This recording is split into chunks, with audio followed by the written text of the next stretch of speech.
কি হবে বেঁচে থেকে? কি হবে ছাত্র সেজে চুমু খেয়ে সনদ খানা যদি হয় বিদ্যালয়টা পরিমণিদের আড্ডাখানা?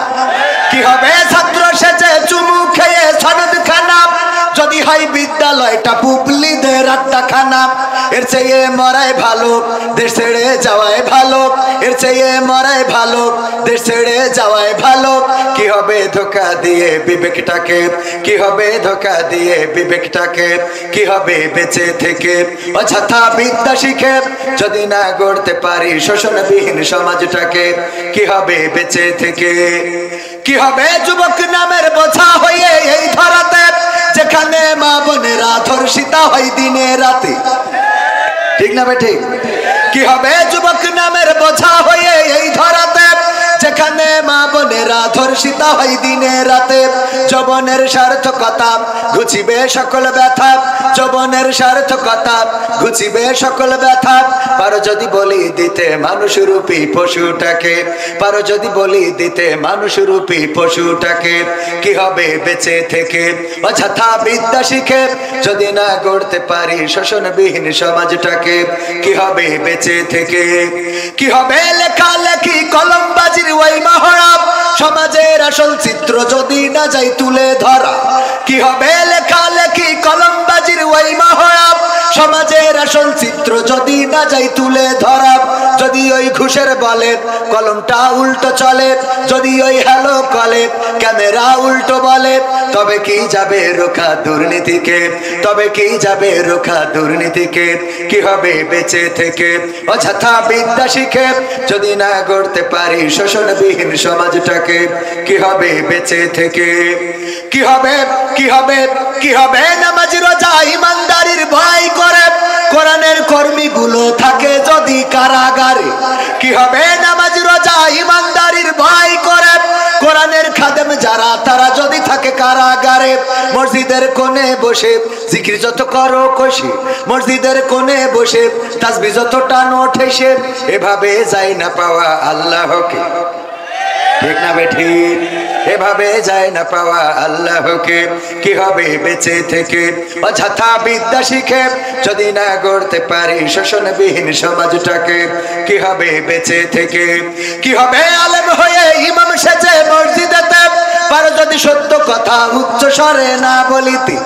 কি হবে আলেম হয়ে ইমাম সেজে সমাজেতে পারো যদি সত্য কথা উচ্চ স্বরে না বলিতে? চাকরি ভয় করো যদি ছেড়ে দাও ইমামতি, চাকরি ভয় করো যদি ছেড়ে দাও ইমামতি। কি হবে ধোকা দিয়ে আল্লাহকে, কি হবে ধোকা দিয়ে আল্লাহকে? কি হবে বেঁচে থেকে অযথা বিদ্যা শিখে যদি না গড়তে পারি শোষণবিহীন সমাজটাকে? কি হবে বেঁচে থেকে? কি হবে নেতা হয়ে জনবলে ঘাড় ফুলিয়ে দড়া টানা গরম দেখে যদি থাকো ঘরে শুয়ে?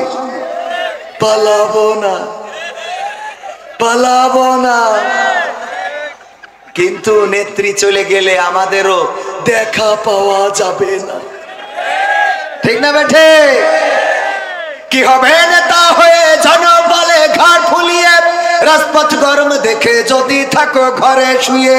এর চেয়ে সেজে গুজে ভিলেনের সঠিক পদে, এর চেয়ে সেজে গুজে ভিলেনের সঠিক পদে দিয়ে দাও অভিনয়ে জীবনটাকে, দিয়ে দাও অভিনয়ে জীবনটাকে। কি হবে বেঁচে থেকে অযথা বিদ্যা শিখে যদি না গড়তে পারি শোষণবিহীন সমাজটাকে? কি হবে বেঁচে থেকে? কি হবে আকাশ ছোঁয়া বিলাসবহুল বাড়ি গাড়ি না খেয়ে কত মানুষ পরপারে দিচ্ছে পাড়ি? কি হবে আকাশ ছোঁয়া বিলাসবহুল বাড়ি গাড়ি না খেয়ে কত মানুষ পরপারে দিচ্ছে পাড়ি? আজরাইল আসবে যবে মাটিতেই পড়ে রবে, আজরাইল আসবে যবে মাটিতেই পড়ে রবে। কোনো কাজে লাগবে না ওই প্রাসাদটাকে, কোনো কাজে লাগবে না ওই প্রাসাদটাকে। কি হবে বেঁচে থেকে অযথা বিদ্যা শিখে যদি না গড়তে পারি শোষণবিহীন সমাজটাকে? কি হবে বেঁচে থেকে?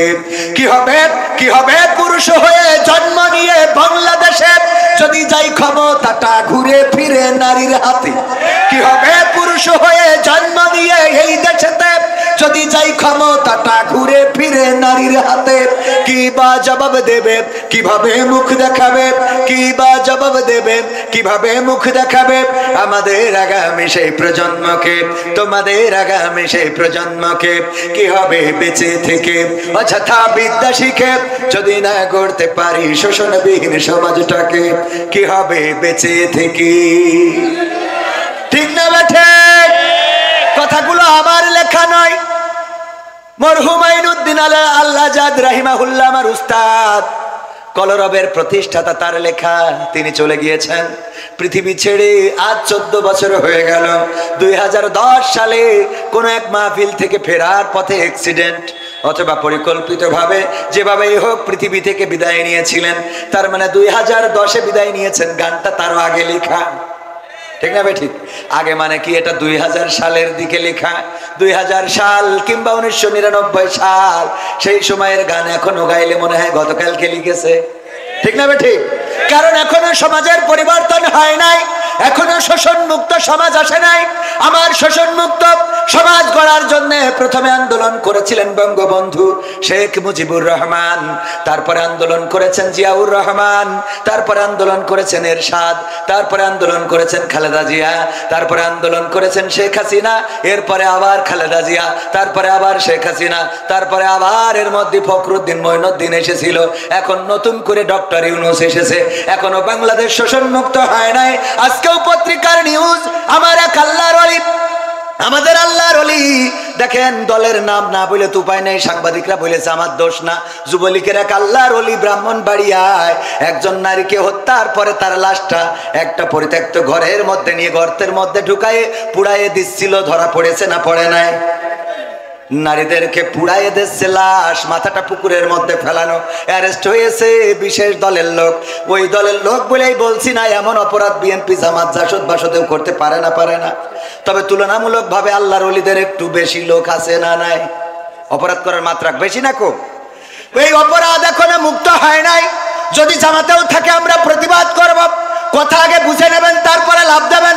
যদি ধর্ষণ করে, আমার বাড়িতে যদি ধর্ষণকারী ধর্ষণ করে, আমি জামাত করার কারণে জামাতের কোন নেতা যদি ধর্ষণ করে মানবো নাকি? আপনি আওয়ামী লীগ করার কারণে কোন যুবলীগ যদি ধর্ষণ করে মেনে নেবেন নাকি? কত করে মেনে নেব?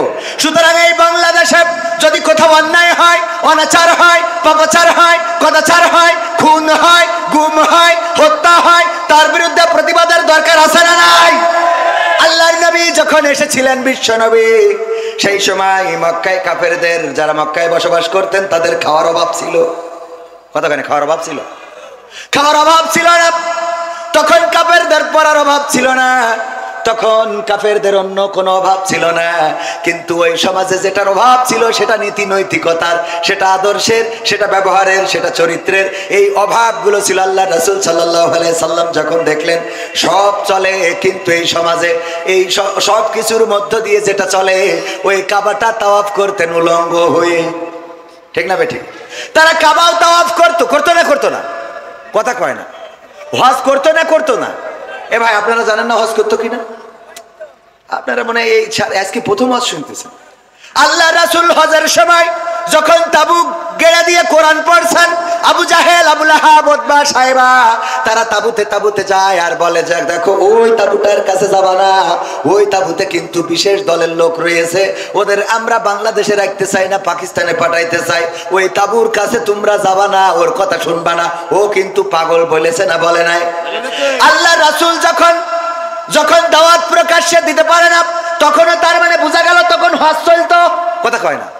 তখন হজ চলতো। এর আগের ঘটনা হলো সূরা ফিলেই রয়েছে। আল্লাহর নবী জন্মগ্রহণের 50 দিন পূর্বে সূরা ফিলে আল্লাহ সবিস্তারে বর্ণনা করে দিয়েছেন। ছোট্ট সূরায় সব ঘটনা বলে দিয়েছেন। আল্লাহর রাসূল তখনও জন্মগ্রহণ করেন নাই। আব্রাহা এসেছিল ওই কাবা ঘর ভাঙার জন্য কি বাহিনী নিয়ে? হস্তি বাহিনী নিয়ে। কাবা ঘর ভাঙতে আসলেন। অপরাধ কি? কারণ অপরাধটা হলো একটা গির্জা বানিয়েছিল আব্রাহা, সম্রাট আব্রাহা, বাদশা আব্রাহা। গির্জা বানানোর পরে বললো তোমরা এখানে তাওয়াফ করবা, ওইদিকে যাওয়ার দরকার নাই, ওই কাবায় তাওয়াফ করবা না। ওই কাবাবাসী তাওয়াফ তো করলোই না, বরং কাবার প্রেমে তারা এত পাগল ছিল, আল্লাহর প্রেমে এত পাগল ছিল যে তারা ওই কাবার মালিককে তো ছাড়ে নাই, বরং ওই যে কি আব্রাহা ও যে গির্জাটা বানিয়েছিল সেই গির্জায় ঢুকে পায়খানা করলো, আব্রাহার মিজাজ গেল খারাপ হয়ে, যে মানলি না হাগলি কেন, এটা কথা কি বোঝা গেছে? মানিস নি ভালো কথা, এখানে পায়খানা করে গেলি কেন? এই অপরাধ, এই রাগ, এই ক্ষোভ থেকে হস্তি বাহিনী নিয়ে আসলো কাবা ঘর ভাঙার জন্য। তার মানে রাসূল জন্মের পূর্বেও ওই কাবা তাওয়াফ করতো না? কাবাকে ভালোবাসার মানুষ ছিল না? কথা কয় না, ছিল না? ছিল মানে কি? রাসূলের দাদা, রাসূলের চাচা, রাসূলের আব্বার নামও আব্দুল্লাহ মানে গোলামটা কার? আল্লাহর গোলাম। সেই আল্লাহর গোলাম নামও রাখা হয়েছিল, সব ছিল, কিন্তু ওই সমাজে শান্তি ছিল না, ওই সমাজে নীতি নৈতিকতা ছিল না। সকালবেলায় বিবাহ করে বিকালবেলায় তালাক দিত, ইচ্ছা মতো 5 জন 7 জন 10 জন বিয়ে করতো, বউ যাকে মন চায় তাকেই বিয়ে করতো, এমনকি নিজের বোনকেও বিয়ে করতে তারা কার্পণ্য বোধ করতো না। তুচ্ছ কারণে মারামারি করতো, কাটাকাটি করতো, তুচ্ছ কারণে তারা অন্যায় লিপ্ত হয়ে যেত, একজন আর একজনের সাথে অবাধে মেলামেশা করতো। এই জাতীয় অপরাধগুলোর কারণে আল্লাহ রাসূল সাল্লাল্লাহু আলাইহি সাল্লামকে আল্লাহ পাঠালেন ওই কাবা তাওয়াফ করার জন্য। যদি পাঠাতেন তাইলে ওই সময়ও কাবা তাওয়াফ করার লোক ছিল না? ছিল মানে কি? কাবার প্রেমে এত পাগল যে গির্জায় যে হেগিতে আইলো। তাহলে আল্লাহ কাবা তাওয়াফের জন্য রাসূলকে পাঠায় নাই। কথা কি বোঝা গেছে? আপনি হজে যাবেন, আলহাজ হাজী সাহেব সালমান এফ রহমানও হজ করেছে গত রমজানে। পীর সাহেব আমার ফেসবুক স্ট্যাটাস দিয়েছে, কাবার ইমাম যেখানে দাঁড়ায় আমি তোর বরাবর একদম টানটাইনে সোজা এই পাশে দাঁড়াইছি। আল্লাহর ওলি দাঁড়াইলো কাবা ঘরে, যে এত বড় পরহেজগার ইমামের সামনে ইমাম বরাবর দাঁড়াইলো, আবার যেই বিপদে পড়েছে আগে দাড়ি ঝেড়িয়েছে। ঠিক না বেটে? আগে ঝেড়িস দাড়ি। এবার যদি বলেন এটা রাজনীতির কথা, না, কোন রাজনীতির কথা নয়। আমার কোন জামাতের নেতা ডাক্তার শফিকুর রহমান, আমার ডাক্তার শফিকুর রহমান তো আমিরে জামাত, কিন্তু উনি হলেন আমাদের আর এক শফিকুর রহমান, আমাদের সেক্রেটারি সাহেব। উনি যদি গতকালকে দাড়ি কামায়, বলেন দেখি জামাত করার কারণে আপনাদের নতুন হাট জামে মসজিদে খুতবা দিবেন কিনা? খুতবা দিতে দিবেন কে হাত উঁচু করেন? একজনও দেবেন মানে কাটি খুলি দেবেন। দাড়ি যখন কাটিছি আরো কিছু কাটবো। ঠিক না বে ঠিক? তার মানে আমরা কিন্তু নেতা হিসাবে, দল হিসাবে বললাম না, আমরা কি হিসাবে বললাম? আল্লাহ রাসূলের সুন্নাতের এমন অবমর্যাদা মানা যায় না? মানা যায় না। ও আমার ভাইয়েরা, আমরা কথা বলার সময় কথা অনেকেই শোনে না, আগের থেকে লাভ দিয়ে ওঠে। ওই যে আগের দিন বোঝানোর চেষ্টা করেছিলাম, দত্তপাড়ায় স্যার বললো কবিতা লিখে নিয়ে আসবা, কবিতা দেখবো কে ফার্স্ট হয়।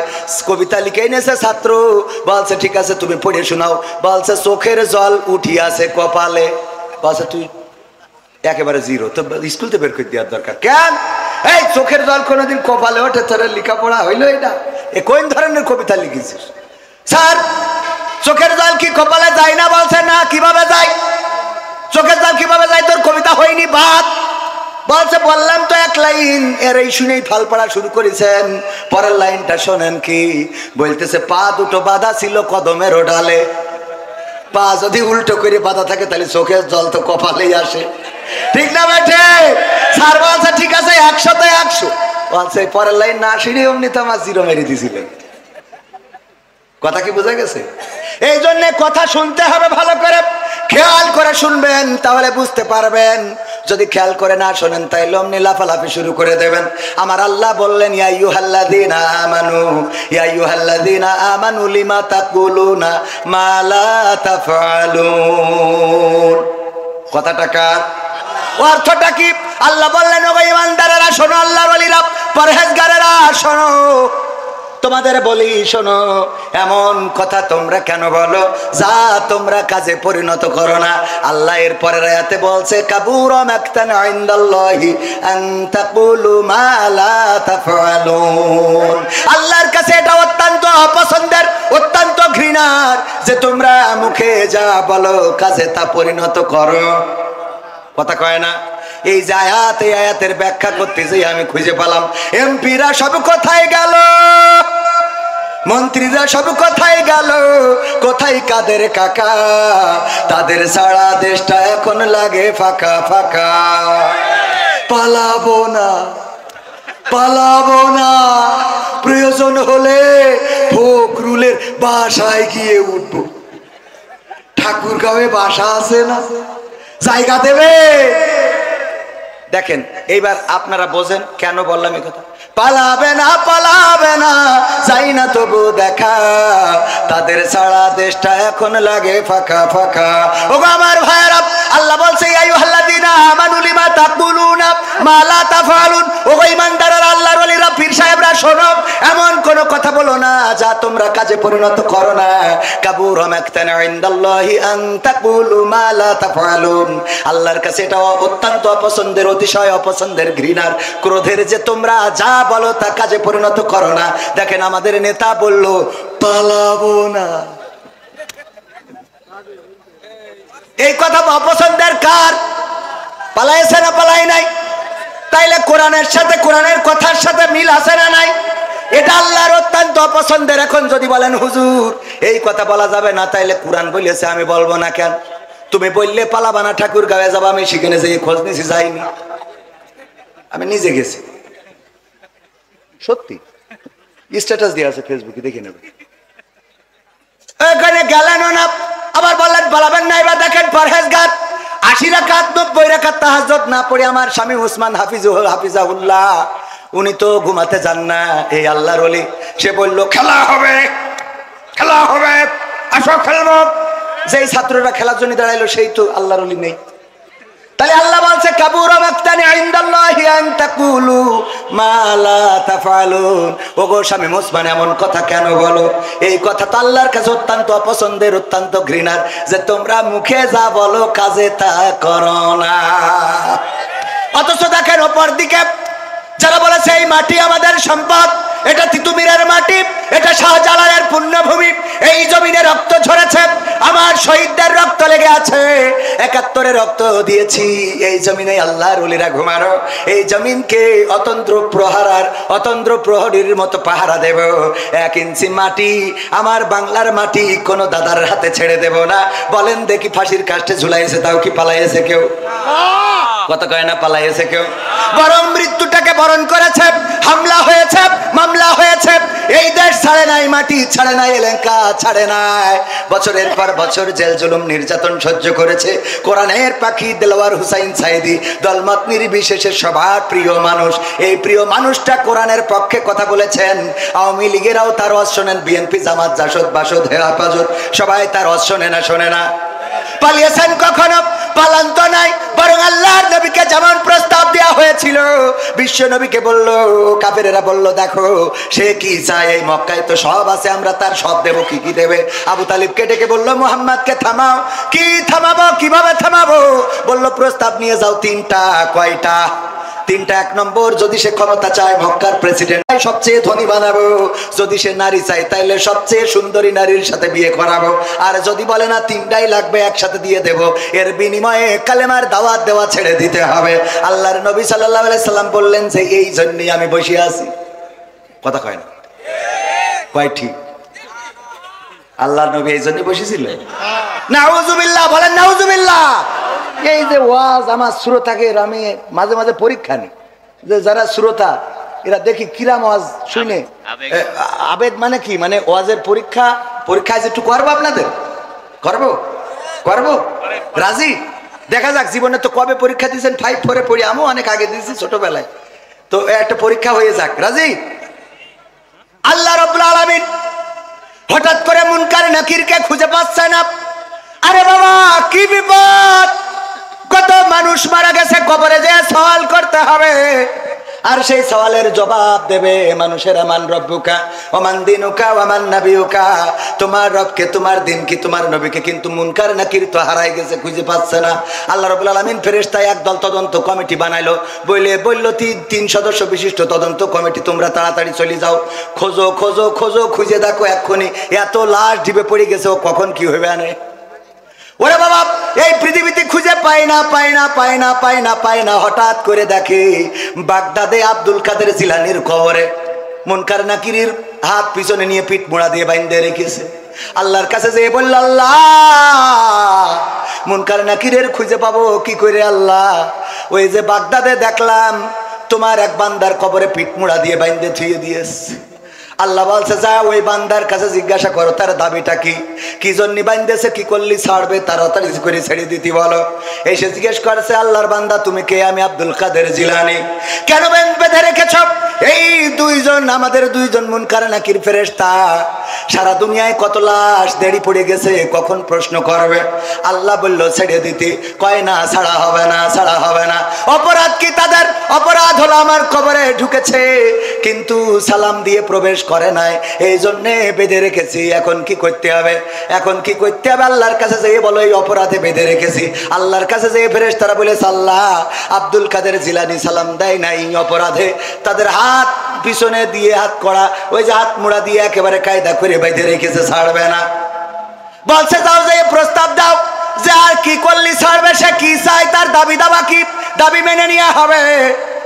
তখন আব্দুল কাদের জিলানীর কাছে এসে ফেরেশতারা বলতেছে ও আব্দুল কাদের জিলানী, আল্লাহ পাঠিয়েছে, কোন দাবি আছে আপনার, সেই দাবি আল্লাহ পূরণ করে দেবে। তখন আব্দুল কাদের জিলানী বলতেছে দেখো আল্লাহরে যেয়ে বলো, আল্লাহরে যেয়ে বলো আল্লাহ জানো এই বাগদাদে যত কবরবাসী আছে সব কবরবাসী গুলোকে আল্লাহ চিরজীবনের মতো কবরের আযাব মাফ করে দেয়। এই কথা যখন ফেরেশতারা যেয়ে বলেছে ওগো আল্লাহ আব্দুল কাদের জিলানী গোটা বাগদাদে যত কবরবাসী আছে সব কবরকে ক্ষমা করে দিতে বলেছে, আর কোনো কবরে আযাব দেয়া যাবে না। তখন আল্লাহ রাব্বুল আলামিন আব্দুল কাদের জিলানীকে ডাক দিয়ে বললেন ওগো আব্দুল কাদের জিলানী শোনো, তুমি আজকে আমারে যে বিপদে ফেলেছো আব্দুল কাদের জিলানী, আজকে তুমি আমারে ছোট্ট একটা শাস্তি দিয়েছো, একদম নরমালে ছেড়ে দিয়েছো। অথচ তুমি যদি বাগদাদ না বলে, তুমি যদি বলতে মাশরিক থেকে মাগরিব পর্যন্ত যত মানুষ এই পৃথিবীতে চিরজনমের মতো বিদায় নিয়েছে আর কিয়ামত পর্যন্ত যারা বিদায় নিয়ে চলে যাবে তাদের ক্ষমা করে দাও, আমি আল্লাহ বাধ্য হয়ে গেছিলাম ক্ষমা করার জন্য, তবে তুমি শুধু বাগদাদের মানুষের ক্ষমা চেয়েছো, আমি আল্লাহ ক্ষমা করে দিলাম। বলেন সুবহানাল্লাহ। সুবহানাল্লাহ বলেছেন কয়জন? হাত তোলেন। নারায়ে তাকবীর। বলেননি কয়জন? নারায়ে তাকবীর। এবার আপনারা বলেন কারা ফেল কারা পাস? এই ফেরেশতার বান্দার মতো শক্তি, হ্যাঁ পরীক্ষা বইলে কয়ে নিলাম তাও ফেল, হ্যাঁ আল্লাহরে বিপদে ফেলার মতো শক্তি কারো আছে? নাউজুবিল্লাহ বলবেন না? বলেন নাউজুবিল্লাহ। মানে সুর দিয়ে বললে ওরে বাবা সুবহানাল্লাহ পড়ার জন্য মন ডাকু পাকু করে, ঠিক না ভাই? ঠিক।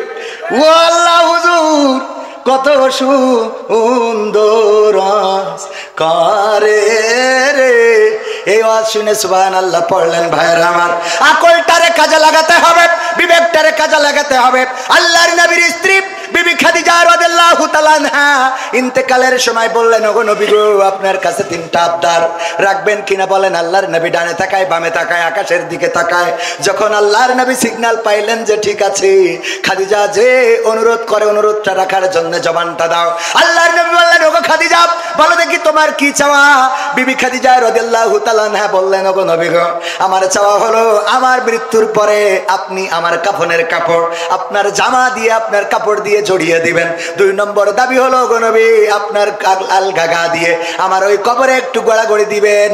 3 নম্বর দাবি হলো নবী গো আমার বড্ড ভয় হয় মুনকার নাকির যখন এসে প্রশ্ন করবে মান রব্বুকা ওয়া মান দীনুকা ওয়া মান নাবিয়ুকা, তোমার রব কে, তোমার দিন কি, তোমার নবী কে ছিল, আমি জানি না ওই কবরে প্রশ্নের উত্তর ঠিকমতো দিতে পারবো কিনা, আমি ভয় পেয়ে হয়তো প্রশ্নের উত্তর ভুলে যেতে পারি। ওগো আল্লাহর নবী আপনার কাছে দাবি হলো আপনি আমার কবরের কাছে দাঁড়াবেন, আর যখন মুনকার নাকির সওয়াল করার জন্য আসবে আপনি আমার পক্ষ থেকে জবাবটা দিয়ে দিবেন, এইটাই আপনার কাছে আবদার। আল্লাহর নবী বললেন কেন এমন আবদার করলে ওগো খাদিজা? খাদিজা রাদিয়াল্লাহু তাআলা আনহা বললেন ওগো নবী গো আমার আবদারটা এই জন্য আমি বড্ড ভয় পাই কবরের আযাবের, না জানি কবর আমার সাথে কি রূপ আচরণ করে। আপনার গায়ের জামা যদি আমার কাপড়ের কাপড় হয় তাইলে আমি বিশ্বাস করি হয়তো কবর আমার সাথে বেয়াদবি করবে না। যদি আপনি আমার কবরে একটু গড়াগড়ি দেন, বিশ্ব নবীর দেহ মোবারক ওই কবরের মধ্যে পড়েছিল, ওই কবর হয়তো বেয়াদবি করবে না।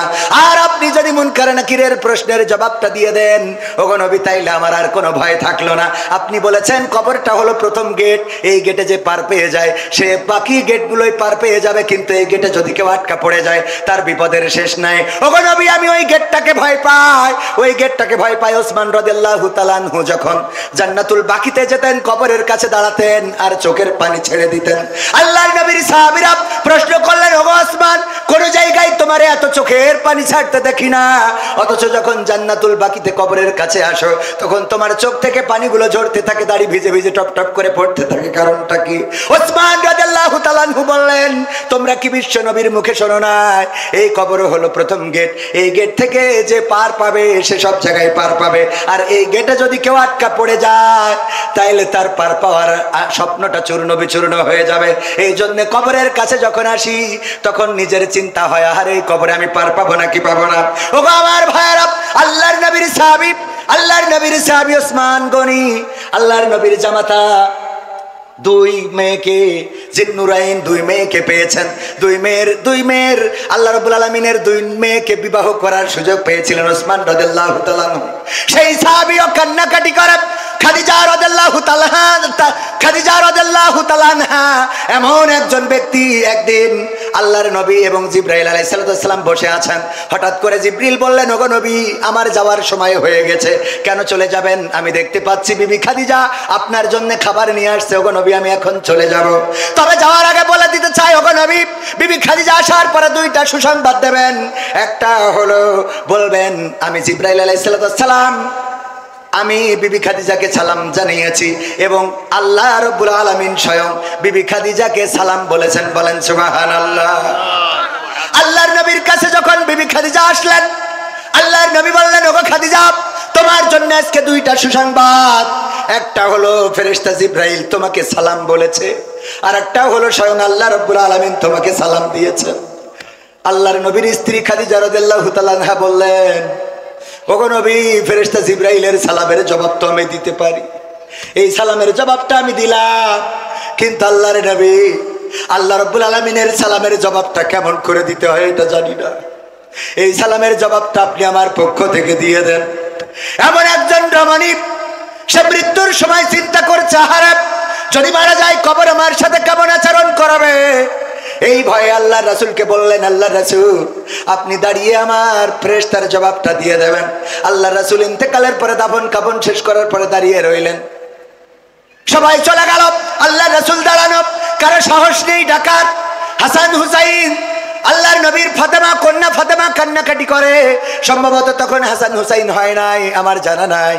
আমি হাসান হুসাইন বলতে গেছি, এটা আসলে ফাতেমা রাদিয়াল্লাহু তাআলা আনহার নাম, বলতে যে ওই নাম চলে এসেছে। নবীর কন্যারা কান্নাকাটি করে। ফেরেশতা জিবরাইল এসে বললেন, আল্লাহর নবী, আপনি তাড়াতাড়ি করে বাড়িতে যান, আপনারা আহলবর্গকে সান্ত্বনা দেন। বিবি খাদিজাকে হারিয়ে কান্নাকাটি করে তার সন্তানেরা, যে তাকে সান্ত্বনা দেন। আল্লাহর নবী বললেন, ওগো জিবরাইল, তুমি তো এসেছো, এখনো তো মুনকার নাকির আসে নাই। আমার পরে ওসিয়াত, খাদিজা বলেছে মুনকার নাকির আসলে আমি যেন তার প্রশ্নের জবাব দিয়ে দিই, এখনো পর্যন্ত আসলো না, আমি দাঁড়িয়ে আছি। ফেরেশতা জিবরাইল বললেন, ওগো নবী, আপনি বাড়িতে যান। যে খাদিজা কবরের মুনকার নাকিরের প্রশ্নের জবাবের এত ভয় পেয়েছে, আল্লাহ রাব্বুল আলামিন আরশে আজিম থেকে ওই খাদিজার হয়ে সকল প্রশ্নের জবাবটা করে দিয়েছেন। বলেন সুবহানাল্লাহ। আল্লাহর নবীর এমন এমন সাহাবীরা কবরকে ভয় পেত। আর আব্দুল কাদের জিলানী রাহিমাহুল্লাহ, তিনি একজন আল্লাহর ওলি, এটা ঠিক আছে, কিন্তু তার কবরে সালাম দেয় নাই বলে হাত মুড়া দিয়ে বেঁধে রেখেছে। কেন দাফন কাফন করার সময় কি দড়ি দিছিল সাথে? এইটুকু তো চিন্তা করা লাগে, কথা কয় না। যাই হোক, ফেল করাতে কোনো অসুবিধা নেই। আমাদের দোষটা কি? সুর দিয়ে আমিও ফেল করেছিলাম। এই অজদিন আমার অ্যাডভোকেট এনামুল হক মুহতারাম চাচা যান, উনি আমার মাদ্রাসায় পাল্লা মোকামতলায়, তখন আমরা ছোট, উনি বললেন আমি একটা পরীক্ষা নেব। তো উনি একটা পরীক্ষা নিয়েছিলেন, অবশ্য ওয়াজটা করেছিলেন অন্য ভিন্ন আর একটা ঘটনা বলেছিলেন। সেই ঘটনায় যে দম করে জীবন দিয়ে দিল, দম করলো, একজন কান্নাকাটি করতেছে লাশ নিয়ে, যে আমার সন্তান মারা গেছে, স্বামী মারা গেছে। এই একটা পুতা ছেলে, আমাদের যশোরের ভাষায়, অন্য দেশের ভাষায় নাতি বলে, যে আমার নাতিটা বেঁচে ছিল, তাও আল্লাহ নিয়ে গেল। তখন পীর সাহেব একটু দম করলেন, তারপরে ফু দিলেন, তো দাঁড়িয়ে গেল। বলেন সুবহানাল্লাহ। হ্যাঁ, তাও সুবহানাল্লাহ বলেছি। আমরা ওই দিন সুবহানাল্লাহ বলেছিলাম, এর জন্য ফেল করেছিলাম। আমরা ওয়াজ শুনবো, কিন্তু বুঝে শুনে হাত উঁচু করবো, মনে থাকবে? সুবহানাল্লাহ, আলহামদুলিল্লাহ কোন জায়গায় বলতে হয় এগুলো যদি না বুঝি, ওই যে উদাহরণ দিতে যে মাঝে মাঝে প্রায়ই বলি এখন যে টাকা কালেকশন করতেছে, দত্তপাড়ায় বলেছিলাম যে 50,000 টাকা দেওয়ার মতো কেউ কি আছেন? কেউ কথা বলে না। হুজুর সুদ দিয়ে দিয়ে বলার একজন তো ঝিমাচ্ছে। হুজুর বলছে 50,000 টাকা দেওয়ার মতো কোন আল্লাহর ওলি আছেন নাকি? আমি দোয়া করে দেব। বলেন হাত উঁচু করেন। কেউ হাত উঁচু করে না, দোয়া করবো বাপ দাদা দাদা দাদি নানা নানি 14 গোষ্ঠী যেন জান্নাতে থাকে। কেউ হাত তোলে না, তোলে না, তোলে না। এবার হুজুরির হয়ে গেছে রাগ, সুর দিয়ে বাদ দিয়ে এবার চিল্লাইনো শুরু করে দিয়েছে। 50,000 টাকা দেওয়ার মতো এই ধোপা খোলায় একজনও নাই, হাত উঁচু করেন। মানে ঘুমেতে উঠে হাত উঁচু করেন শুনে, ধমক শুনে হাত উঁচু করে বসে আছে। বলছে নাম কি? ওবায়দুল কাদের। আল্লাহ ওবায়দুল কাদের 50,000 টাকা করলো দান, তুমি বাড়িয়ে দাও, সম্মান নিয়ে খায়াত দাও। পিতা মাতা দাদা দাদি নানা নানি 14 গোষ্ঠী যারা কবরে আছে ক্ষমা করে জান্নাত দিয়ে দাও। ও তো বলছে আল্লাহ কাল বিড়ি না খালি তো হাগাও হবে না, অথচ সেইটা কিনার টাকাও নেই। 50,000 টাকা দোয়া আমি কনে রাখবো? 50,000 টাকা দোয়া করে দিলে মার খাওয়ার ভয়তে কিছু বলে নাই। পরের দিন জুম্মার দিন আমার খতিব ডাক্তার, আমার খতিব জনাব মাওলানা শফিকুর রহমান স্যার, উনার কাছে যে বলছে হুজুর গো বিপদে তো পড়েছে, একটু ফতোয়া দিতে হবে। কি ফতোয়া? ওই যে মাহফিল হচ্ছিল ধূপ খোলায় না ধূপা খোলায়, আমি ওখানে ধূপা খোলায় ওখানে 50,000 টাকার জন্য হুজুর কালেকশন করছিল। আমি হঠাৎ করে ঘুমায় পড়িলাম, খেয়াল করিনি। হুজুর যখন বলেছে হাত উঁচু করেন, আমি উঠে পরে হাত উঁচু করেছি, কিন্তু তার আগে বলেছে 50,000 টাকা কিনা দেবেন, হাত উঁচু করেন। আগের লাইন ঘুমের মধ্যে চলে গেছে, সেই উঠে দেখি হাত উঁচু করার শব্দ। হাত উঁচু করেছি, হুজুর দোয়া করে দেশ 50,000 টাকার। এখন আমার তো বিড়ি কেনার টাকাও নেই, হুজুর এখন আমি করবোটা কি? বলছে অসুবিধে নেই, টাকা না থাকলে দেবেন, কিন্তু ওটা তো ভুল ক্রমে হয়ে গেছে। কয় সেটা তো আমিও জানি, ও হাদিস আমার পড়া আছে, কিন্তু আমার ভয় হইলো হুজুর দোয়া করেছে আল্লাহ ওর মা বাপ দাদা দাদি নানা নানি 14 গোষ্ঠী যারা যারা কবরে আছে আল্লাহ জান্নাত দাও। এখন টাকা যদি না দিতে পারি তাহলে ওদের কি আবার ফিরোইনে জাহান্নামে রাখবে? ওদের কি আবার ফিরোইনে জাহান্নামে রাখবে কি? হাত উঁচু বুঝে শুনে করার দরকার আছে না নাই? কোরআনের আলোচনায় ফিরে আসি। মনে কি আছে? আল্লাহ বললেন কাবুরা মাকতান ইনদাল্লাহি আন তাকুলু মা লা তাফআলুন। আলোচনার বিষয় এটা কোনো রাজনীতির কথা না। এই আয়াতের পরিপ্রেক্ষিতে আমার কথা হলো পালাবো না, পালাবো না, পালাবে না, পালাবে না, যাই না তবু দেখা, তাদের ছাড়া দেশটা এখন লাগে ফাঁকা ফাঁকা। আইন মন্ত্রী আটকে গেল আইনেরই ফাঁকে, দাড়ি ছাড়া দরবেশের ভণ্ড ভণ্ড লাগে। ঠিক না বেঠে? আইন মন্ত্রী আটকে গেল আইনেরই ফাঁকে, দাড়ি ছাড়া দরবেশের ভণ্ড ভণ্ড লাগে। শুনছি কত নেতা নেত্রী খাইতেছে ভাই ডান্ডা, বিচারপতি কালামানিকের ফাটিয়েছে আন্ডা। পলকের ঝলক গেল, পলকের ঝলক গেল থামিয়ে নেটের চাকা, তাদের ছাড়া দেশটা এখন লাগে ফাঁকা ফাঁকা, ওদের ছাড়া দেশটা এখন লাগে ফাঁকা ফাঁকা। কই গেল সেই সংসদেতে মমতাজের গান, কোথায় গেল হযরত বলা শামীম ওসমান? কই গেল সেই সংসদেতে মমতাজের গান, কোথায় গেল হযরত বলা শামীম ওসমান? ইনু মেনন দীপু মনি আছে কারাগারে, বাপ করিলেও পাপ কখনো ছাড়ে কি আর তারে? কোথায় গেল স্পিকারের, কোথায় গেল স্পিকারের দৃষ্টি আঁকা বাঁকা, তাদের ছাড়া দেশটা এখন লাগে ফাঁকা ফাঁকা, ওদের ছাড়া দেশটা এখন লাগে ফাঁকা ফাঁকা। কোথায় গেল আরাফাত আর ব্যারিস্টার সুমন, কথা বলার সময় তারা করে নিয়োজন? মুরগি কবির খাইছে ধরা, জাফর কোথায় আছে? গোপনে কি সেও গেল মোদি দাদুর কাছে? কোথায় গেল এ সালমের, কোথায় গেল এ সালমের কাড়ি কাড়ি টাকা, তাদের ছাড়া দেশটা এখন লাগে ফাঁকা ফাঁকা। ঠিক না বেঠে? ফাঁকা ফাঁকা লাগে। যারা এই কথাই রাজনীতি খুঁজে পান, একটাও রাজনীতির কথা না, এটা দুঃখের কথা, আক্ষেপের কথা, কষ্টের কথা। আমার মমতাজ সংসদে গান গাইলো, দেখেন এই মমতাজের জন্য কত ত্যাগী নেতা, তারাও মার্কা পায় নাই। সাকিব আল হাসান ক্রিকেট খেলে, হঠাৎ করে ও নৌকা পাবে কেন? আমার বুঝাই দেন, কথা কয় না। ও ক্রিকেট খেলে পালি ব্যাট বল উইকেট এইসব পাবে। হঠাৎ করে ওই যে পেয়ে গেল আর অমনি ওখানকার ত্যাগী নেতারা মাইনাস হয়েছে না হয় নাই? কথা কয় না হয়েছে না হয় নাই? আমার ত্যাগের পক্ষে যারা মাইনাস হয়েছে আপনারা তাহলে সারা জীবন দল করে করলেন কি? হঠাৎ সাকিব আল হাসান ক্রিকেট খেলতে খেলতে এসে যদিও মার্কা নিয়ে নাই তাহলে তোরা রাজপথে থেকে লাভ ডাকি? কথা কয় না। এই মমতাজ গান গাইয়ে বেড়ায়, সেই মমতাজ কি করে পেয়ে গেল? কারণ ওই সংসদে বসে তেল মার্দন করলো, নেত্রীর নামে গান গাইলো, নেতার নামে গান গাইলো। আর যখন নেত্রী চলে গেল আমার মমতাজ আপা একটা গানও গাইলো না। আমি বললাম তুই তো মনির খানের থেকে খারাপ। মনির খান যখন ওর নায়িকা চলে গেছে অঞ্জনা, অঞ্জনা তুমি থাকলে না ভাত খেলে না, কনে গেলে তুমি ঘুমাইলে না, অঞ্জনা আছে না নাই? সব গানে অঞ্জনা। ও জানতো যে বিয়ে করার পরে আমার স্ত্রী আমারে ছাড়বে না, বলবে এত ভালো ও বাসতে রে ক্যাসেটে ক্যাসেটে অঞ্জনা রে। ঠিক না বে ঠিক? তারপরেও সাহস নিয়ে গিয়েছে। কত বড় সাহস চিন্তা করতে হবে।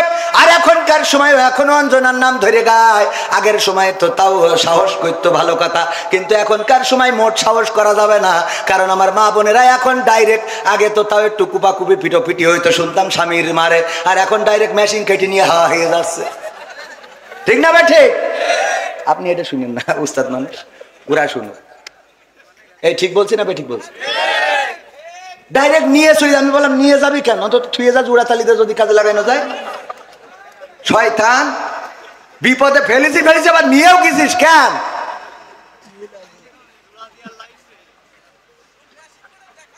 ভয়, তাহলে বুঝতে পারছেন এখন? পাগল, এসব ভয় রাখতে হয় মনের মধ্যে। একজন মানে স্ত্রীরা যে কি জিনিস আল্লাহ, ওই না ভালো মানুষ, ভালো মানুষ আলহামদুলিল্লাহ অনেক ভালো, সবাই তো না, পুরুষরাও তো শয়তানের শেষ আছে নাকি? গায়ে পেট্রোল দিলে আগুন ধরাই দেয়, আছে না? হ্যাঁ, নিজেরা ফেরেশতা মনে করে না। ও কিডা কত বাড়িতে বলছে ওট, বলছে কেন? বলছে তোর নামাজ পড়তে হবে। কে? তা বলছে হুজুর বলিছে যে যদি স্বামী স্ত্রী যদি নামাজ না পড়ে তা স্বামী জাহান নামে যাবে। তা বলছে তা অসুবিধা কি? তা অসুবিধা কি মানে? তোর আমি বিয়ে করে নিয়ে আসি, তোর জন্য আমি জাহান নামে যাবো? তুই পাগল পাইছিস নাকি? বুঝি না তা তো না। ওট, তা বলছে নামাজ তো তুমিও পড়ো না। বলছে আমার জন্য আমি জানো, তোর জন্য যাবো কেন? আমার জন্য যাবো, তোর জন্য যাবো কে জন্য? পাগল পাইছ? বলছে শীতের রাতে ডিস্টার্ব করি না, কালকে পড়। কে কালকে পাইছি থাকবো তার কোনো গ্যারান্টি আছে? গ্যারান্টি আছে?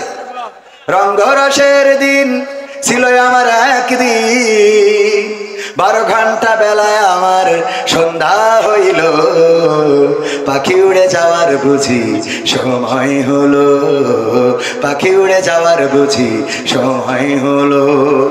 শরীরে চামড়া ছিল টান, মিষ্টি সুরে গাইতাম গান, গলার আওয়াজ আমার কত দূরে যাইতো।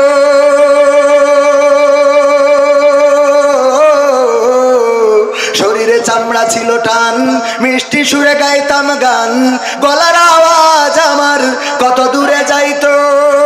পাইকা গেল মাথার চুল, কথা বলতে পড়ে ভুল, পাইকা গেল মাথার চুল, কথা বলতে পড়ে ভুল, চোখে দেখি গন্ডগোল, দন্ত নড়িল, পাখি উড়ে যাওয়ার বুঝি সময় হলো, পাখি উড়ে যাওয়ার বুঝি সময় হলো।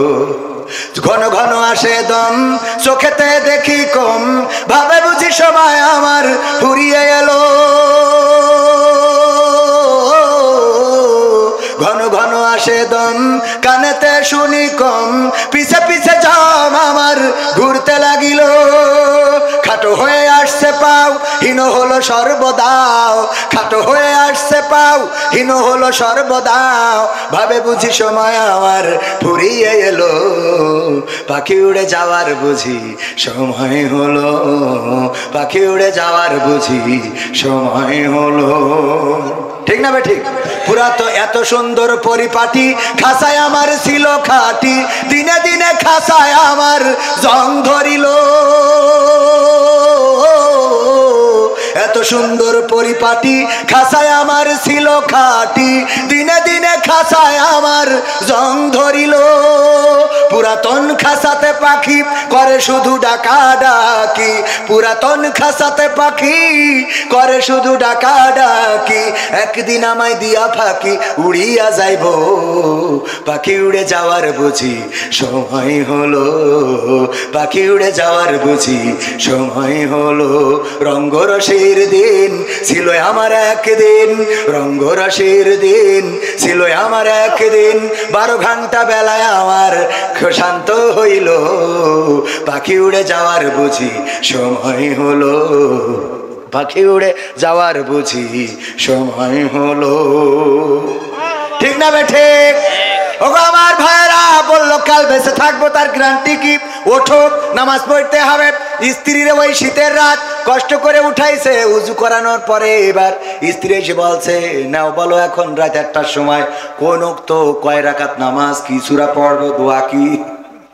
বাসা যা হয় পড়, কে এখন আসতে কেন? এই বলো এখন রাত 1টার সময় কেন নামাজ, কেন নামাজ, কয় রাকাত, কি পড়বো? সূরা ফাতিহা। না হলে তুমি সামনে দাঁড়াও, আমি ইক্তেদাই তো ভেজালি নাও। ও জানে যে এই ইমাম সঠিক না, ইক্তেদাই তো কি ইমাম, ভেজাল ইমাম। সামনে যাও, আমি পিছনে দাঁড়াচ্ছি। তো বছর ওরাম করছিস কেন? কালকে তো পয়সা নে আমল করা হয়ে গেছে, আছে না নাই? আল্লাহর ওলিরা আবার বলে, হুজুর দোয়া করে দেন আমার স্ত্রী সিরিয়াল আসক্ত, যেন স্ত্রী পরহেজগার হয়ে যায়। ও যে সিরিয়াল আসক্ত, আর তুই তো 4 দোকানে, ওই যে মকসেদের দোকানে যে এক বসায় 3 ঘন্টার ওই ঐশ্বরিয়া করিনা কাপুরের ছবি মেরে তারপরে বাড়ি আসো। তুমি ঐশ্বরিয়া রায়, কারিনা কাপুর আর আমার আমির হামজা ভাই বলেছিল রাশমিকা মান্দানা দেখবা, আর তোমার বউ ওই তাহাজ্জুদের নামাজে যায়, নামাজে পড়ে তোমার জান্নাতে নিয়ে যাওয়ার জন্য দোয়া করবে। পাগল পাইছাও নাকি? কথা কয় না? তুমি ওই নে বসিতে পরিমণি মারি বেড়াবা। আমার যুবকরাও আছে বিয়ের আগে, আরে বাবা পিছনে এক কান নিয়ে লাইলাতুল ফেব্রুয়ারিতে ওরে গিয়ার গদখালি, কোথায়? লাইলাতুল ফেব্রুয়ারি গদখালি, গদখালি যে বলে তুমি এসেছে বলে আকাশ এত নীল, ও আসার আগে লাল ছিল, তুমি এসেছো বলে গদখালির গোলাপ গুলো লাল হয়েছে, ও এতদিন কালো ছিল। শয়তান পাম মারা জায়গা খুঁজে পায় না। এবার বিয়ের সময় মসজিদে যায়, যে হুজুরের জুম্মার খুতবা শেষে বলে, হুজুর আপনার কাছে আইসি, আমি তো বিয়ে করার নিয়ত করেছি, তো একটা হাফেজা পাত্রী যেন পায়, একটু দোয়া করতে। তুই তাহাজ্জুদ পড়লি, ওর সাথে এর হাফেজা লাগবে কেন? কথা কয় না। দোয়া চাই আপনার কাছে? চাই মানে কি হুজুর, একটা নেককার পাত্রী যেন হয়। তুই নেককার পাবি, তুই যে গদখালিতে তাহাজ্জুদ পড়াই ঘুরে আনলি, তা তোর যেটা উঠাও তো আর একজন তাহাজ্জুদ পড়াই এতে ইবাদত করি আরো 2 রাকাত বেশি পড়িয়েছে। কথা কয় না। তুমি মনে করছো ওরে বাবা পরেশগার নিয়ে আইছি, ও না, ও খালাইতো ভাইয়ের কাছে টাকা পায়। কথা কয় না ভাই। তোমরা নিজেদের জন্য ভালো হওয়ার দরকার আছে না নাই? নিজের চরিত্র ভালো রাখলে তোমার জন্য আমার নারীরাও চরিত্র ভালো রাখবে। স্বামীরা যদি ভালো হয় স্ত্রীরা ভালো হবে। আজান দিলে স্বামী যদি মসজিদে যায় স্ত্রীরা উজু করে এসে যায় নামাজে দাঁড়াবে। আর যদি আল্লাহর ওলি সকালবেলা উঠে চোখ মুস্তি মুস্তি বিড়ি এক কান ধরাই নিয়ে 4 দোকানে বসে, তাইলে তো বেকায়দাও জাত গেল বলো এ কোন আজব কারখানা, জাত গেল বলো। আমাদের আকিজ কলেজের এক টিচার ছিল, বলতেছে ভাই একটা দুঃখের কথা কি বলবো, আমার চাচা ছিল সমবয়সী, বিয়ে করার পরে আমার চাচি আমার চাচার কোনোদিন কিস করতো না, মানে বাংলায় বলে চুমো খেত না। এইটা না করার কারণে একদিন অভিযোগ করতেছে, দেখ তোর চাচির যদি বলার সুযোগ হয় তাহলে বলিস যে চাচার হক এইভাবে মেরে দিচ্ছেন কেস জন্য। কি হক চাচা?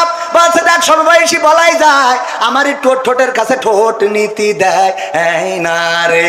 এইবার ও বলেছে চাচি গো আমার চাচা তো বন্ধুর মতো সম্পর্ক, একটা কথা একটু প্রকাশ করে বলেই ফেলাইছে, আপনার ঠোঁটের কাছে ঠোঁট নীতি দেন না, ওর ঠোঁটের কাছে আপনার ঠোঁট নেন না কেন? বলছে দুঃখের কথা কি বলবো ভাতিজা, বললে যখন আমু বলি লজ্জা ভেঙে। তোর চাচা বিড়ি সিগারেট খেয়ে মুখ যা করে রেখেছে, ওর পাশার কাছে ঠোঁট নেওয়া যায় তা মুখের কাছে না। সহ্য না করে পারবেন কি করে? আছে না নাই? এখানে বিড়ি খান কিডা কিডা? ও সব তো আল্লাহর। পরহেজগার পীর সাহেব কেউ খায় না, যদি না খেয়ে থাকেন আলহামদুলিল্লাহ, আর যদি খান আজকে থেকে ছাড়েন ছাড়েন ছাড়েন, তা না হলে বলো অন্য কিছু ছাড়তে হবে রে। মনে থাকবে ইনশাল্লাহ। আপনি সুন্দর করে দাঁত ব্রাশ করিয়ে লিপ জেল লাগায় ঠোঁটটা কায়দা করে মাখো মাখো করে রাখেন, দেখেন তো স্ত্রী হক আদায় করে কিনা। আমি ওইটা বলছি না, হক আদায়ের কথা বলছি। করবে না করবে না, বিড়ি টাইনে ওরে বাবা সুসমল্য অত গন্ধ করে। মসজিদে দেখবেন বেনামাজির পাশে দাঁড়ালি যেই আমিন বলে মনে হয় নামাজ ছেড়ে চলে যায়, পরে দুদিন পরে এসে পড়বা না, আছে না নাই? এই আবার গিলার ভাঙছে কিতা? এই ঠিক বললাম না বে ঠিক বললাম? এইগুলো পরিবর্তন হওয়ার দরকার আছে না নাই? তুমি যদি গু খাও ও তো পায়খানা এমনিই খাবে, যে যেমন সে তেমন পাবে। কোরআনের কথা ভাইয়ের আমার, এই জন্য পরিবর্তন দরকার আছে না নাই? পরিবর্তন আমাদের দরকার। পরিবর্তন তো নারীরা হইতে চায়। একবার আমার আব্বা বলতেছে, ওয়াজ শুনেছে যে ওগো নারীরা, তোমরা যদি পারো স্বামীর চুল দে পা মুছাইয়ে দিবা তারপরে ঘুমাবা। এই ওয়াজ শুনে একজন মহিলা ধুপা খুলার, সে যে আগে স্বামীর চুল দিয়ে ইচ্ছা মতো পা মুছাইছে, ডইলে ডইলে মুছাই তারপর শুয়েছে। শুয়ার পরে গন্ধের জ্বালায় বাঁচা যাচ্ছে না। গন্ধটা গন্ধ, দুর্গন্ধ কিসের দুর্গন্ধ? পায়খানার গন্ধ কোথা থেকে আসে? তাড়াতাড়ি করে সুইচ দিয়েতে চারিদিকে খোঁজে পায়খানার গন্ধ আসে কোথা থেকে, না কোথাও খুঁজে পাওয়া যায় না যায় না যায় না। হঠাৎ করে স্ত্রীর চুল টেনে এনে স্বামী বলছে পায়খানার গন্ধ তো তো চুলিতে আসছে। তা বলছে তা আসবে কেন? তা আসবে কেন তুই জানিস, আমি কি করে খাবো? আমি তো অন্যায় কিছু করিনি। হুজুর বলল যে স্বামীর চুল দে পা মুছাবা। রহিম আলাইহিস সালাম চুল দে পা মুছাইয়ে দিত।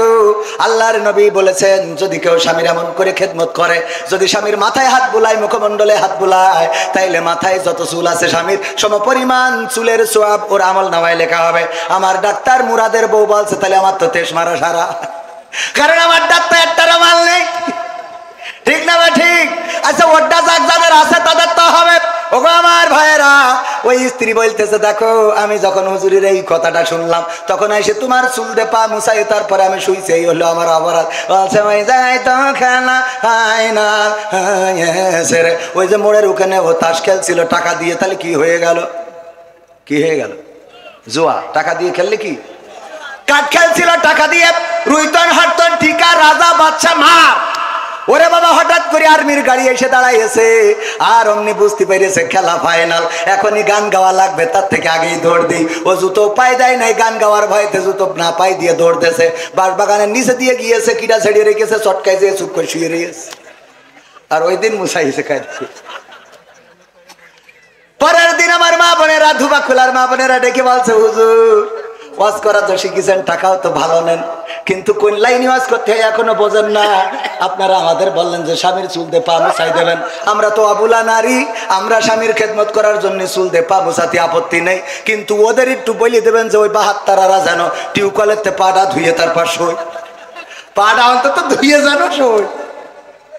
আজকালকের ছেলেরা বই নিয়ে আর বসে না, ও বাবা গুগলে সার্চ করে পড়ি।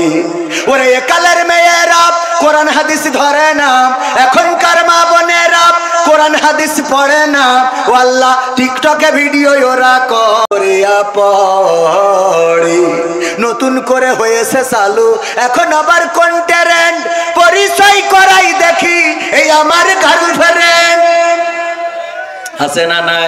গদখালি যদি হঠাৎ করে দেখা হয়, বুরকা বলা, পিছনে বাইকের পিছনে সালাম দেবেন, ভাবি কেমন আছেন, দোস্ত কবে বিয়ে করলি জানালি নে তো। হঠাৎ করে বলে আরে না এখনো বিয়ে করি নাই, বিয়ে করলি তো জানবি। এটা তাইলে কিডা? পরিচয় করাই দিলে এই আমার গার্লফ্রেন্ড। আছে না নাই? নতুন করে হয়েছে চালু এখন আবার কোন ট্রেন্ড, পরিচয় করাই দেখি এই আমার বয়ফ্রেন্ড। নারীরা নারীরা করায় না করায় না। হঠাৎ একটা ঘাড়ে করে নিয়ে বাড়ি হাজির, কবির বিন সামাদের মাত্র সাথে করে নিয়ে, এই কিডা? আল্লাহ আম্মা, কবির বিন সামাদ আমার বয়ফ্রেন্ড। কবির বিন সামাদ, ও আব্বা ভালো? ভালো। হ্যাঁ হাউ আর ইউ? আরে ভাব, আছে না নাই? এইবার 3-4 বছর ধরে লাইন মেরে ও কয় যে ওর মা কয় দেখো তোমার ছেলেটা কি বলে যে ওর আব্বা তো তোর মতো গান জুইটে তো মেনে নিত না, তো এক কাজ কর, তুই আমার মায়ের নিয়ে চলে যা, আমি এদিক ট্যাকেল দুবানে। আর মায়ের বলে তুই ওর নিয়েতে যা, কাজী অফিস থেকে পাল্লি পড়ি নিস আর না পারলি সে যা এবারে, তুই যা, আমি তোর আব্বা দেখ পানে বইলিতে পাঠাই দিয়ে।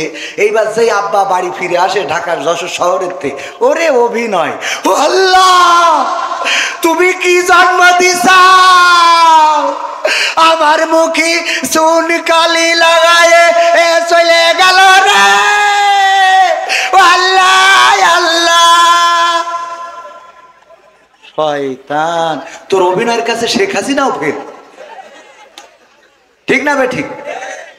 কি অভিনয়! ও বলো পাঠাই দিলে যে তোর মতো গান দুইটার সাথে দেবে না, তুই আগে নিয়ে হাট কবির বিন সামাদ নিয়ে যা, যা হয় আমি ট্যাকেল দুবান। ওর বুদ্ধি আছে, ওরে বাবা শব্দর স্বামী, কি জন্ম দিছাও, কি জন্ম দিছাও, আমার বাপ দাদার 14 পুরুষই এমন কিছু ঘটেনি রে, ও আল্লাহ আল্লাহ। ওর বাপ দাদা শুধু 14 পুরুষই ঘটেনি, ও যে কোন জায়গার পানি খাইয়েছো আল্লাহ জানে। হ্যাঁ হ্যাঁ হ্যাঁ হ্যাঁ ঠিক আছে। ওরে বাবা রে, এরা মনে করছে খালি শুধু এদের ভয়, মনে করছে আমি রাজনীতির কথা বলবো। রাজনীতির কথা বলবো কেন? আমি কথা কয় না, রাজনীতির কথা বলার কোনো দরকার আছে? যা বলবো কুরআন হাদিসের আঙ্গিকে আছে। আমি প্রায়ই বলি, যদি মুসার কথা বলেন তা এমনি ফেরাউন আসবে, কথা কয় না। যদি আপনি নমরুদের কথা বলেন, দূর ইব্রাহিমের কথা বলেন, তা নমরুদ আসবে। বিশ্বনবীর কথা বললি আবু জাহেল। তো কোরআনের এই সমসাময়িক সময়ে যদি কথা বলি আর শফিকুর রহমান যদি বাধা দেয়, তো তার নাম বলতে হবে না, কথা কয় না। অনেকেই মনে করে এটা নো, আরে বোঝেন না, খালি ভালো করে বুঝে। আমি এসব আপনারা বলছেন আমি 12টার মধ্যে শেষ করবো, আর আধা ঘন্টা থাকা যাবে না ইনশাল্লাহ? থাকা যাবে কি না? কথা আমি এই জন্য এলাকায় দাওয়াত নিচ্ছি, খালি হুজুর এই বলেন না ওই বলেন। আমার আওয়ামী লীগরা তোমার কাছের লোক, এরা বিশ্বাস করে না। আপনাদের মনে হয় আমি তো বলেছি কি, মুসলমানে মুসলমানে দ্বন্দ্ব করা চলবে না, সীসা ঢালা প্রাচীর হবে কখনো তা টলবে না। মুসলমানে মুসলমানে দ্বন্দ্ব করা চলবে না, সীসা ঢালা প্রাচীর হবে কখনো তা টলবে না। তবেই শান্তি পাবে, অশান্তি দূর হবে, তবেই শান্তি পাবে, অশান্তি দূর হবে। কেউ আর মুসলমানের বাজে কথা বলবে না, মুসলমানে মুসলমানে দ্বন্দ্ব করা চলবে না, সীসা ঢালা প্রাচীর হবে কখনো তা টলবে না। কে আওয়ামী, কে বিএনপি, কে জামাত ইসলাম, এটা আমাদের নয় পরিচয়, মুসলিম মোর নাম। কে আওয়ামী, কে বিএনপি, কে জামাত ইসলাম, এটা আমাদের নয় পরিচয়, মুসলিম মোর নাম। এ কথা মানলে পরে শান্তি আসবে ঘরে, এ কথা মানলে পরে শান্তি আসবে ঘরে।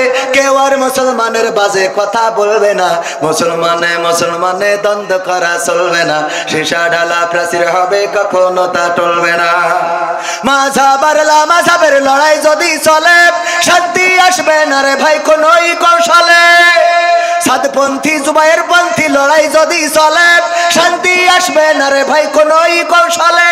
ঐক্যবদ্ধ ভাবে থাকলে শান্তি পাবে, ঐক্যবদ্ধ ভাবে থাকলে শান্তি পাবে, এছাড়া শান্তি পাবার রাস্তা কবু মিলবে না। মুসলমানে মুসলমানে দ্বন্দ্ব করা চলবে না, সীসা ঢালা প্রাচীর হবে কখনো তা টলবে, টলা যাবে। মুসলমান ঐক্যবদ্ধ থাকতে হবে। কেন থাকতে হবে? এই সমাজে সুখ শান্তির জন্য, এই সমাজে অন্যায় দূর করার জন্য, অন্যায়ের বিরুদ্ধে প্রতিবাদ করার জন্য, আল্লাহর জমিন আল্লাহর দ্বীন প্রতিষ্ঠিত করার জন্য ঐক্যবদ্ধতার বিকল্প নাই। জামাত ইসলাম যদি মনে করে নিজেদের ভোট নিয়ে ক্ষমতায় যাবে, ভোট তো হলো জামাত ইসলামের 25%, কয় পার্সেন্ট? কয় পার্সেন্ট? আওয়ামী লীগ বিএনপির 35 করে প্রায় 70%, আর আদার্স দলের আছে 5%। তাহলে জামাত ইসলামের যদি পাশ করতে হয়, তাহলে আওয়ামী লীগ বিএনপি অন্যান্য দল থেকে আরো অন্তত 20% ভোট আসার দরকার আছে না নাই? তো এই ভোট যদি আসতে হয়, তাহলে অবশ্যই তাদের তো রাগ করি যদি সব বের করি দাদার দেশে পাঠাই দিতে হবে। যে কোটা পাঠাই দি, 2-1টা পাঠায়নি, এমনি চলে গেছে। নিজেদের দেশ না থেকে চলে গেলি, কেউ যদি রাগ করে বাড়িতে চলে যায়, তা করবোটা কি? কথা কয় না, মনের অভিমানে চলে গেছে। আমরা কিন্তু আসলে এই দেখেন আছে না, সবাই মিলেমিশে থাকাটাই দরকার। তবে দেশে অন্যায় হচ্ছে, জুলুম হচ্ছে। ওই যে আমরা দেখেছি লঞ্চের মধ্যে বালুবাহী বা পণ্যবাহী সারবাহী লঞ্চে 7 জনকে হত্যা করা হয়েছে। এখন হত্যা যেন একদম মামুলি ব্যাপার হয়ে দাঁড়িয়েছে। আওয়ামী সরকার ক্ষমতায় থাকতেও মোটামুটি জবাবদিহিতা ছিল, কিন্তু এখন যেন অপরাধের কোনো জবাবদিহিতা নাই। আপনারা একমত নাও হতে পারেন, না হইলেও করার কিছু নেই, অন্যায়ের বিরুদ্ধে বলবো, তাতে যদি এই সরকার আবার ধরে নিয়ে যায় তাও অসুবিধা নেই। কথা ঠিক না বেঠিক? তো ভয় পাই না, কেন পাই না? আগের সরকার তাহাজ্জুদ পড়ি ভোট নিয়েও থাকতে পারি না, এরা তো নামাজই পড়ে না, ঠিক না বেঠিক? সুতরাং ভয়ের কোনো কারণ আছে? এই 7 জনকে কেন হত্যা করা হলো, এই তথ্য উদ্ঘাটন করা রাষ্ট্রের দাবি। যারা হত্যা করেছে অন্যায় ভাবে, আমরা দেখেছি ওই লঞ্চের ক্যাপ্টেন, তার মেয়ের বিবাহ আছে, বিবাহ অনুষ্ঠান হবে, কিন্তু মেয়ের বিবাহে থাকতে পারে নাই। অনেকের সংসার, পরিবার, সন্তান আছে, যাদেরকে অন্যায় ভাবে হত্যা করা হলো। কেন হত্যা করা হলো, কিভাবে হত্যা করা হলো, এটা অবশ্যই অতি দ্রুত তদন্ত করে তাদেরকে শাস্তির আওতায় আনার দরকার আছে না নাই? তাদেরকে শাস্তির আওতায় না আনলে এইভাবে হত্যাকাণ্ড বাড়তেই থাকবে, বলেন ঠিক কিনা? এরপরে আমার ব্রাহ্মণবাড়িয়া মানেই তো কুপাকুপির একটা জেলা, ছোটখাটো বিষয় নিয়ে দাবল্লভ নিয়ে আগের মতো লড়াই করে, যদিও ব্রাহ্মণবাড়িয়ায় অনেক ভালো মানুষও আছেন আলহামদুলিল্লাহ। এই ব্রাহ্মণবাড়িয়ায় আজকেও যে ঘটনা ঘটেছে, যে একজন যুবলীগের নেতার সন্তান, সে পরিত্যক্ত একটা ঘরে দেহ মাথাবিহীন লাশকে গর্তের মধ্যে ঢুকায়ে পুড়াচ্ছিল। রাজহাঁস খুঁজতে যেয়ে ওখানে যখন ধোঁয়া দেখেছে, জিজ্ঞেস করেছে কিসের ধোঁয়া, বলেছে পাতা পুড়াচ্ছি।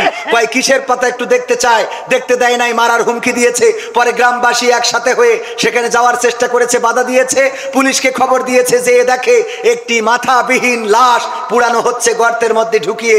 এই লাশ পুড়ানোর যে অপরাধ এবং এই লাশটাকে পুড়ানো হচ্ছে, এটা জাহিলি সমাজকেও হার মানায়, বলেন ঠিক কিনা? এমনকি ওই মাথাটা পরবর্তীতে পুকুরে খুঁজে পাওয়া গেছে। মাথাটা একটা 50 বছর বয়সী নারীর। এই নারীকে ফজরের সময় ডেকে নিয়ে কি কারণে হত্যা করা হয়েছে এখনো পর্যন্ত সাংবাদিকরা জানাতে পারে নাই, তবে হয়তোবা জানাতে পারবে এবং জানানো উচিত।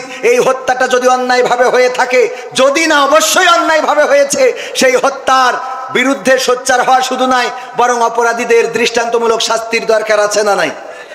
মুক্তিযোদ্ধাকে লাঞ্ছিত করা হয়েছে কোথায় জানেন কিনা? 14 গ্রামে। কোথায়? 14 গ্রামে, কুমিল্লায় একজন মুক্তিযোদ্ধাকে লাঞ্ছিত করা হয়েছে। আমি বলেছি মুক্তিযোদ্ধা হিসাবে তার লাঞ্ছিত করার অপরাধ, এটা অবশ্যই অপরাধের মধ্যে পড়ে। সুতরাং যারা জড়িত আছে আজকে গ্রেপ্তার করা হয়েছে, আমরা দৃষ্টান্তমূলক শাস্তি দাবি করছি। কিন্তু তিনি 9টা হত্যা মামলার আসামি। এই 9টা হত্যা মামলা মুক্তিযুদ্ধ হইলেই পার পেয়ে যাবে না, কথা কয় না? সাদেক হোসেন খোকাকে যখন রক্তাক্ত করা হয়েছিল, তখন এই বীর পুরুষ, এই গেরিলা যুদ্ধের অন্যতম প্রধান, তার পক্ষে কথা বলার মতো সুশীল সমাজ পাওয়া যায় নাই। যখন আমার আলেমদের হাতে হাত করা লাগানো হয়েছিল, তখন কথা বলার মতো মানুষ পাওয়া যায় নাই। যখন মামুনুল হককে গ্রেপ্তার করে সুজা মানুষকে কুজা করে দেওয়া হয়েছিল, তখন কথা বলার লোক পাওয়া যায় নাই। যখন আমির হামজাকে হাতে হাত করা পরিয়ে জেলখানায় রেখেছিল, তখন কথা বলার মতো সুশীল পাওয়া যায় নাই। আর যখন চুন থেকে পান খসে বা পান থেকে চুন খসে, তখন অমনি সুশীলরা জেগে ওঠে।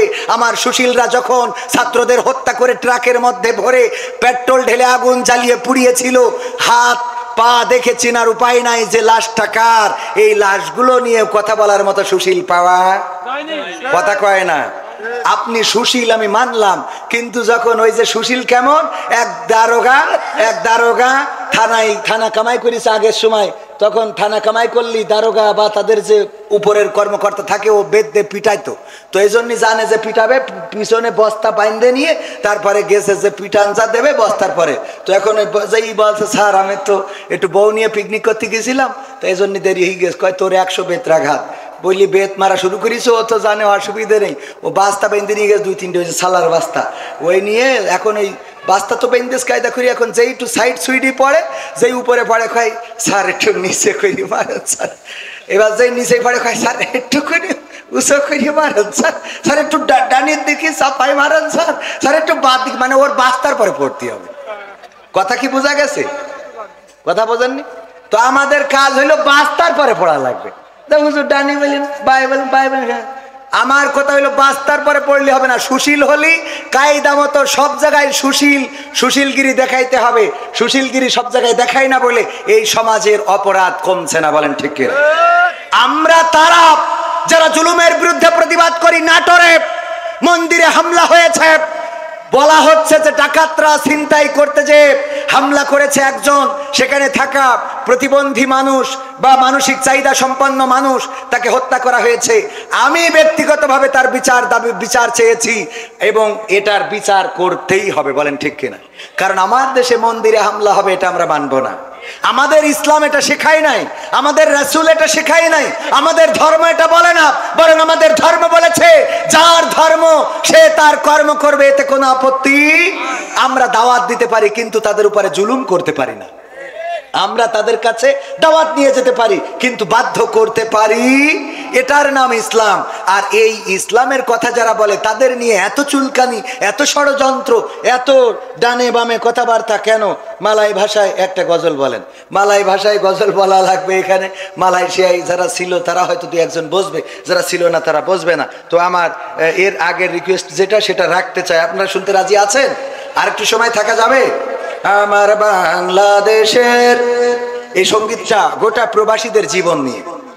আমার বাংলাদেশের প্রবাসীদের গল্প বলি শোনো, আমার ধোপা খোলার প্রবাসীদের গল্প বলি শোনো। এ গল্প তো কল্পনা নয়, তোমরা কি তা জানো ও ভাই? এ গল্প তো কল্পনা নয়, তোমরা কি তা জানো? আমার বাংলাদেশের প্রবাসীদের গল্প বলি শোনো। পল্লী গায়ের দুরন্ত ছেলে বাপে ডাকে খোকা, হঠাৎ করে ঢুকলো মাথায় বিদেশ যাওয়ার পোকা। রোগে শোকে ক্লান্ত পিতা খাটার নাই উপায়, বেকার ছেলের এমন কথায় বাবাও দিল সাই। ক্ষেতের জমি হালের গরু বিক্রয় করে দিয়ে বাকি টাকা করলো পূরণ মায়ের গহনা নিয়ে। অনেক আশা বুকে বেঁধে ছাড়লো যখন বাড়ি, সে যে কি বেদনা বিধুর ছিড়ল যেন নারী। মায়ে কান্দে, ভাইয়ে কান্দে, কান্দে আপনজন, চোখের জলে বুক ভেসে যায়, শক্ত করে মন। এমন মানুষ কোন সে জানাব, এমন মানুষ কোন সে জানাব, তোমরা কি তা জানো? আমার ধোপা খোলার প্রবাসীদের গল্প বলি শোনো, আমার যশোর জেলার প্রবাসীদের গল্প বলি শোনো। বিমানেতে বসে খোকা জানালারি পাশে, নীল আকাশে তাকিয়ে দেখে মায়ের ছবি ভাসি। আঁচল দিয়ে চোখ মুছে মা প্রভুকে যে বলে, আল্লাহ তুমি ভালো রেখো আমার কোলের ছেলে। খোকা যে ছিল মা জননীর কলিজারি বোটা, ভাবতে সব চোখ ভিজে জল পড়লো ফোঁটা ফোঁটা। এমন মানুষ কোন সে জনাব, এমন মানুষ কোন সে জনাব, তোমরা কি তা জানো? আমার ধোপা খোলার প্রবাসীদের গল্প বলি শোনো, আমার যশোর জেলার প্রবাসীদের গল্প বলি শোনো।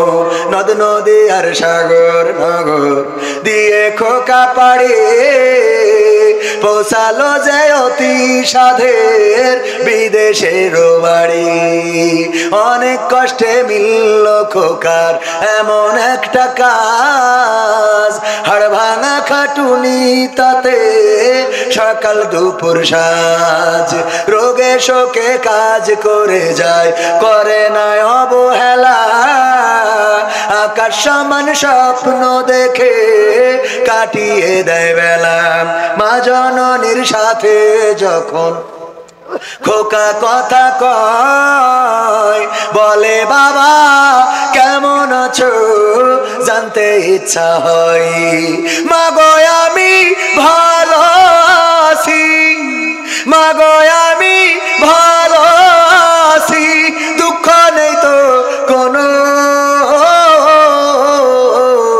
আমার বাংলাদেশের প্রবাসীদের গল্প বলি শোনো, আমার মালয়েশিয়ার প্রবাসীদের গল্প বলি শোনো।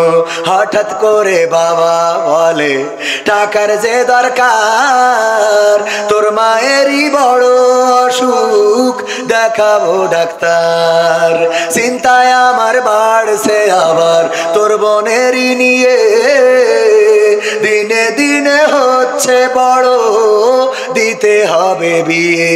তোর ভাইয়েরই লেখা পড়ার খরচ বেড়ে গেছে, দরকার এখন অনেক টাকার, তোর কাছে কি আছে? পাইনি বেতন এখনো খোকা, পকেটটা যে ফাঁকা, তবুও বলে ভেবো না বাবা দেব আমি টাকা। এমন মানুষ কোন সে জনাব, এমন মানুষ কোন সে জনাব, তোমরা কি তা জানো? আমার ধোপা খোলার প্রবাসীদের গল্প বলে শোনো, আমার সৌদি আরবের প্রবাসীদের গল্প বলে শোনো। দিন মাস গুনে খোকা এখন পৌঁছালো বছরে, করতে হয় কাজ এখন যে তার 10 তলার উপরে। হঠাৎ করে কি হতে কি যেন হয়ে গেল, 10 তলারই উপর থেকে খোকা পড়ে গেল। আকাশ সমান স্বপ্নগুলো আকাশে গেল উড়ে, দেহ থেকে প্রাণ পাখিটাও গেল যে ভাই ছেড়ে। বন্ধুরা যে এসে দেখে রক্তে তরতর, নিথর দেহ পড়ে আছে জমিনের উপর। এমন মানুষ কোন সে জনাব, এমন মানুষ কোন সে জনাব, তোমরা কি তা জানো? আমার ধোপা খোলার ওই প্রবাসীদের গল্প বলে শোনো, আমার মালয়েশিয়ার প্রবাসীদের গল্প বলে শোনো। পাঠাতে হবে লাশটা দেশে, আপন তো কেউ নাই, বন্ধুরা সব মিলে মিশে করলো এ কাজটাই। শুনে খবর মা জননীর সে কি আহাজারি, তার কান্দনে আকাশ বাতাস হচ্ছে যে ভাই ভারী। অবশেষে খোকার কফিন পৌঁছালো যে বাড়ি, ভাই বোনার গায়ের স্বজনের সে কি আহাজারি। মা জননী কেঁদে বলে ওরে আমার ছেলে, বিদেশ থেকে কোন দেশে তুই গেলি আবার চলে। মাগো আমি সুখানিতে, মাগো আমি সুখ কিনিতে জীবন দিছি জানো। আমার ধোপা খোলার প্রবাসীদের গল্প বলি শোনো।